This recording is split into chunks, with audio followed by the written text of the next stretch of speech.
Le trading forex ne fonctionne pas, ou plutôt le trading forex que la majorité des particuliers font et que la majorité des influenceurs trading vous partagent sur les réseaux sociaux, donc comme par exemple sur Instagram, sur TikTok, sur YouTube. Et je vais t'expliquer en détail pourquoi. Ce type de trading que la majorité des gens font, c'est ce qui s'appelle le scalping. C'est le fait de trader sur des courts intervalles de temps, c'est-à-dire de rentrer et de sortir assez rapidement du marché pour essayer de sécuriser des profits assez rapidement. Ils essayent de répéter des opérations tout au long de la journée pour générer du profit à la fin de la journée, à la fin de la semaine, à la fin du mois. Sauf que ça ne fonctionne absolument pas. Il y a beaucoup de gens qui parlent d'ICT, Smart Money Concept, etc. Et c'est souvent basé sur ça. Et je vais vous prouver en détail pourquoi ça ne fonctionne pas avec des preuves et des arguments concrets.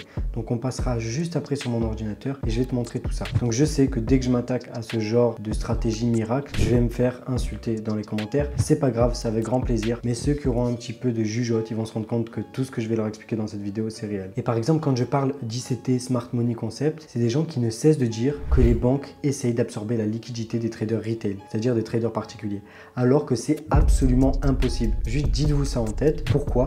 Parce que les traders retail ne sont même pas de la liquidité sur le marché. Sans parler des petites sommes d'argent qu'ils misent, entre guillemets, qu'ils investissent, qui représentent absolument rien par rapport à la liquidité globale des marchés, mais surtout parce que la majorité de leurs ordres sur la majorité des brokers ne sont pas exécutés et ne sont pas sur les marchés. Donc en fait, c'est même comme s'ils ne tradaient pas, c'est juste comme s'ils pariaient avec leur courtier. Et ça, c'est tous les traders particuliers qui sont perdants.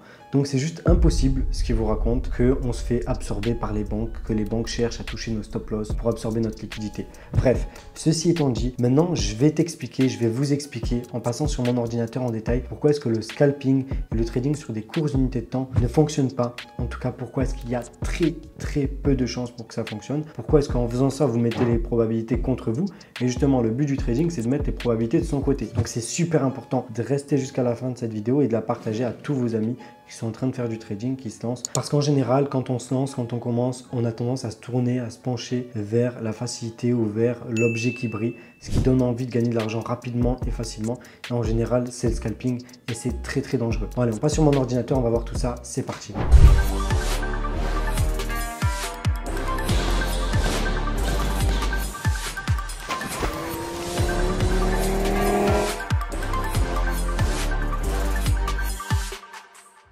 Maintenant qu'on est sur mon ordinateur, qu'on est sur l'application dessin, je vais t'expliquer exactement pourquoi. Parce que tu as toutes tes chances de te ruiner, de perdre tout ton argent en faisant du trading, scalping sur le forex. Donc on va prendre l'exemple le plus simple, c'est le spread. Donc tu sais qu'à chaque fois que tu rentres sur un trade, c'est comme ça, c'est le marché qui fonctionne comme ça, marché FX surtout, c'est qu'il y a une différence entre le prix d'achat et le prix de vente que le courtier va te donner. Donc c'est les cotations. Donc quand tu achètes, au moment où tu achètes, si jamais tu veux vendre instantanément après, tu vas perdre de l'argent. C'est pour ça que dès que tu rentres dans un trade, automatiquement à partir du moment où tu es rentré, tu es directement en perte. Tu commences en perte ton trade. Jamais commencer ton trade en positif. C'est juste l'impact du spread. Et au plus on va sur une unité de temps court, au plus ce spread, il va beaucoup plus impacter. Pourquoi? Parce qu'on va rentrer avec des tailles de position qui vont être plus grandes et donc ce spread, il va se ressentir fortement. On va se rendre compte qu'au moment où on rentre dans un trade, on aura déjà perdu à peu près 30% de notre risque à partir du moment où on aura cliqué sur le bouton. Pourquoi?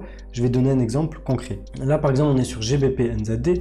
On va dire qu'on prend un trade tout à l'heure, voilà, et au moment où on prend le trade, on a un spread qui est à peu près de 2 pips. Donc c'est l'écart entre le prix d'achat et de vente. Donc on vend, mais si on veut couper notre position, on doit racheter après. Donc en fait, on perd 2 pips instantanément au moment où on rentre dans le trade, ok? Et même au moment où on va en sortir, ça va être la même chose, donc ça va être assez compliqué. Donc voilà, on fait cet exemple-là. On va dire qu'on a un capital de 10 000 euros à peu près. Donc ici, c'est pour ça que sur position size calculator, ici j'ai mis 10 000 euros. J'ai mis 10 pips de stop loss parce que ici le trade c'est à peu près 10 pips de stop loss. On est sur du 1 minute, tu peux le voir ici, 10 pips parce qu'on a 103 ticks. Voilà. Donc en gros, quand on rentre sur ce trade, on va risquer 100 $ pour risquer 1% de notre capital de 10 000 euros. Voilà. Au plus tu vas prendre de risques en pourcentage, au plus ton risque il va être démultiplié par le spread et par les commissions. On va le voir juste après. Bref. Tu rentres sur le trade. Au moment où tu vas rentrer sur le trade, tu vas risquer 100 $. Au moment où tu cliques pour rentrer sur le trade, tu auras déjà perdu 20 $ parce que ça sera le spread. Si tu veux revendre instantanément, si tu veux racheter plutôt instantanément, parce qu'on est sur un short sell, tu veux couper ta position instantanément, eh ben tu perdras forcément 20 € directement. Mais ça, c'est qu'un facteur. Donc là, déjà, tu es dans un type de trading où à chaque fois que tu cliques sur un bouton, tu perds 20% de ton risque, de ton investissement. Donc c'est un trading, tu peux t'en rendre compte, qui est pas du tout rentable parce que justement, le fait déjà de réussir à générer 20% sur un mois, c'est déjà pas mal. Mais si à chaque fois que tu cliques sur un bouton, tu perds 20%, tu te rends compte que c'est très compliqué d'être profitable de cette façon-là. Mais il y a un autre impact très important, ça va être les commissions que tu vas payer au courtier. Donc en moyenne, les commissions sont de 7 € à peu près par lot que tu vas trader. Comme tu trades sur des courtes unités de temps, tu es obligé d'avoir des grandes tailles de position, donc tu es plus impacté par le spread, mais aussi par les commissions. Parce que là, par exemple, on doit rentrer avec une taille de position de 1,57 lots. Donc si on fait ça, si on fait 7 fois 1,5, on va être à peu près sur 10,5. Pourquoi? Parce que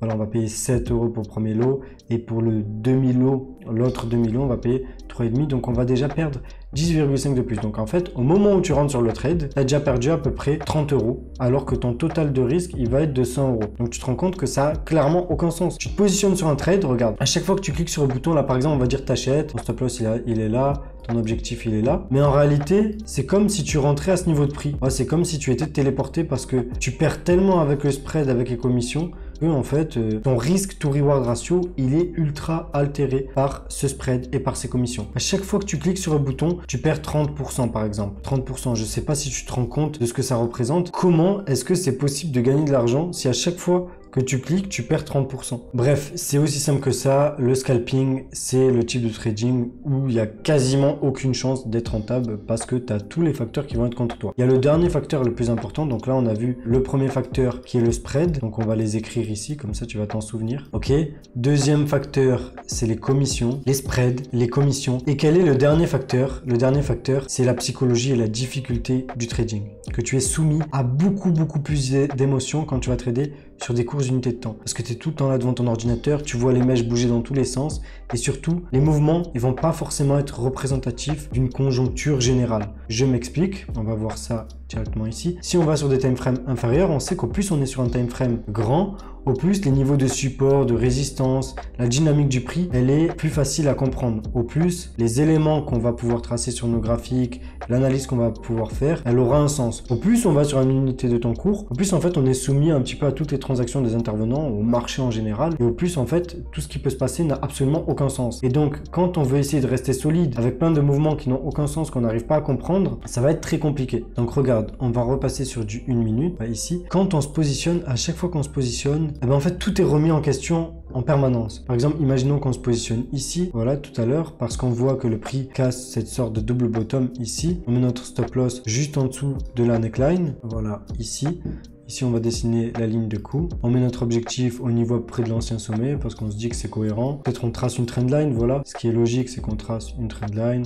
Comme ça, on met notre objectif au niveau voilà, de la trendline ici. Et là, on voit que le prix, il se retourne complètement. Il vient, en fait, il touche notre stop loss, même s'il ne le touche pas. Parce qu'à cause du spread, notre stop loss il risque d'être exécuté. Voilà. On est sorti du marché. Et là, on voit le prix qui recommence à marcher. Donc ça, c'est le genre de mouvement qui fait devenir un peu fou. Il va rendre fou les gens. Donc, ils vont essayer de retrader un peu n'importe comment. Et faire que de perdre, de reperdre. Donc, en fait, c'est un type de trading qui fait que de nous pousser à l'action, qui est trop excitant. Et d'ailleurs, c'est ça justement qui excite les gens. Et c'est pour ça qu'ils ont envie de faire ce type de trading, qu'ils ont envie de faire du scalping. C'est tout simplement parce que ça donne envie, on a l'impression d'être dans l'action. Sauf que justement, le but du trading, c'est que ce soit pas du tout excitant. Quand tu arrives sur un type de trading où vraiment c'est limite ultra chiant, t'as aucune excitation, la majorité du temps, tu le passes à attendre et t'exécutes quelques trades dans la semaine, eh ben c'est là que tu pourras te dire que tu trades vraiment d'une façon professionnelle, que tu es neutre par rapport au marché, que tu n'as pas d'excitation, pas d'émotion et au final que tu fais les choses bien. Parce que quand tu es tout le temps dans l'excitation, tu fais que de rentrer dans des trades, les ouvrir, les fermer, les ouvrir, les fermer, eh ben tu es soumis à ta psychologie humaine qui va beaucoup plus t'impacter. Ça va être beaucoup plus compliqué de réussir. C'est quasiment impossible de tenir mentalement en faisant du scalping, de faire ce que les gens font croire qu'ils font. Parce que à chaque fois que tu rentres dans un trade, comme on l'a dit, tu perds déjà 30%. Donc déjà psychologiquement, à chaque fois que tu vas cliquer sur le bouton, tu vas avoir l'impression à chaque fois déjà que tu perds. Déjà rien que ça va te faire un petit peu mal au cerveau. Mais surtout, le fait de voir le prix, les mouvements du marché évoluer rapidement devant tes yeux, avoir l'impression à chaque moment donné que tu dois faire une action. Et voilà, toute la stimulation que le prix va faire sur du court terme, la stimulation psychologique, elle va être ultra néfaste pour toi. Tu vas tout le temps avoir envie de trader, tu vas rentrer dans de l'overtrading, tu vas tout le temps avoir envie de gérer tes trades, de les suivre. Tu vas être obligé en plus de rester sur ton ordinateur à longueur de journée. Donc clairement, ça n'a aucun sens de faire du scalping. Donc maintenant, la question que je me pose et que j'ai envie de te poser, tu vas me répondre en commentaire. Est-ce que ça n'a pas plus de sens de trader tranquillement, en détente, sans aucune excitation et de gagner de l'argent sur du long terme? Ou est-ce que ça vaut plus le coup d'être là, de s'acharner toute la journée sur son ordinateur, de passer des nuits entières ou des journées entières sur l'ordinateur à faire que de perdre de l'argent bêtement? C'est quoi le but? Le but, à la fin du compte, c'est de gagner. C'est pas d'être excité, c'est pas de jouer. En général, les gens qui veulent faire du scalping, un petit peu comme des gens qui sont addicts au casino, qui ont envie en fait de faire que de jouer. Ils ont envie de jouer en permanence parce que les marchés ils sont en général ouverts quasiment toute la semaine. Donc en fait, c'est un endroit où tu n'as aucune limite, où tu peux faire que de jouer. Si t'as pas de règles, si t'as pas de stratégie en place, d'ailleurs c'est pour ça que j'ai créé une formation 100% gratuite que tu vas pouvoir retrouver dans la description de la vidéo. N'hésite pas à la rejoindre, ça va pouvoir t'aider à te lancer en trading dans des bonnes conditions, éviter justement de passer par du scalping. Voilà, comme tu vas être soumis à une infinité de possibilités, tu auras beaucoup plus de chances de faire n'importe quoi et de te ruiner en scalping. Si tu as envie de faire du scalping, rappelle-toi qu'à chaque fois que tu vas cliquer sur le bouton trader ou sur le bouton acheter ou vendre, chaque fois que tu vas cliquer, tu perdras en général entre 10 et 30%, comme ça, d'entrée. Rappelle-toi que tu vas aussi devoir passer des journées entières devant ton ordinateur juste pour faire que de perdre, comme si tu vas au casino. Si tu vas passer beaucoup de temps au casino, à la fin du compte, en général, tu vas être perdant, c'est comme ça que ça marche. Et donc, en fait, toutes les probabilités sont là pour te dire que le scalping, c'est mauvais, que le scalping, t'as quasiment aucune chance de réussir avec ce type de trading. Et le but du trading, logiquement, tous ceux qui savent faire du trading, ils savent que c'est le fait de mettre les probabilités de son côté et de se créer une espérance positive. Comment tu vas faire quelque chose où les probabilités sont contre toi alors que le but de ton métier, c'est justement de mettre les probabilités pour toi, tu vois, de ton côté. Bref, j'en ai fini pour ce que j'ai à dire par rapport au scalping. J'espère que tu t'en es rendu compte tout simplement. La psychologie humaine de base, elle n'est pas faite pour le trading. Et justement, c'est pour cela que beaucoup de gens se lancent dans le scalping. C'est parce qu'ils ont absolument la mauvaise psychologie, que ce soit psychologie vis-à-vis du trading, vis-à-vis de toutes les actions qu'ils vont faire en tradant, mais aussi que ce soit mindset, état d'esprit par rapport au trading. Ils ne se rendent pas compte que le fait d'être un bon trader, de bien trader, c'est le fait d'avoir absolument aucune excitation, aucune émotion par rapport au marché et d'être juste quelqu'un qui joue avec les probabilités, qui met les probabilités de son côté. Encore une fois, mets-moi un maximum de pouces bleus si tu as kiffé la vidéo. On repasse en face de la caméra pour la fin de la vidéo et reste bien jusqu'à la fin.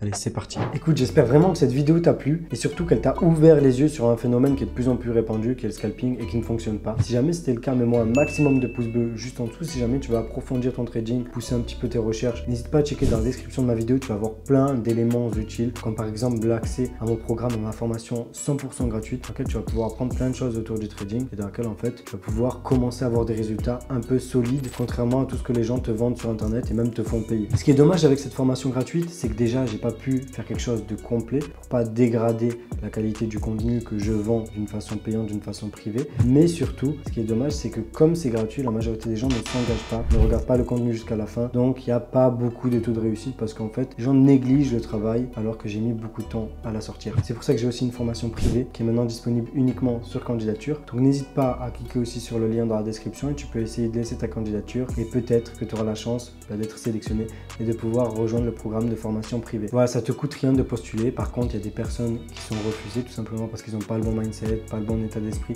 Il y a plein de choses qui peuvent impacter et donc qui font qu'on les refuse. Mais en tout cas, on lit toutes les candidatures et donc peut-être tu auras des grandes chances, ça te coûte rien de participer et de peut-être intégrer le programme de formation privée. Ensuite, tu vas retrouver tous les autres liens utiles comme mon Instagram, mon Telegram, enfin tous les autres liens, mon TikTok, etc. N'hésite pas à checker, ça coûte rien, c'est dans la description de la vidéo. Et puis surtout, abonne-toi en dessous et active la cloche de notification pour ne pas rater les prochaines vidéos. Sur ce, c'était Idriss, on se retrouve dans une prochaine vidéo. Ciao.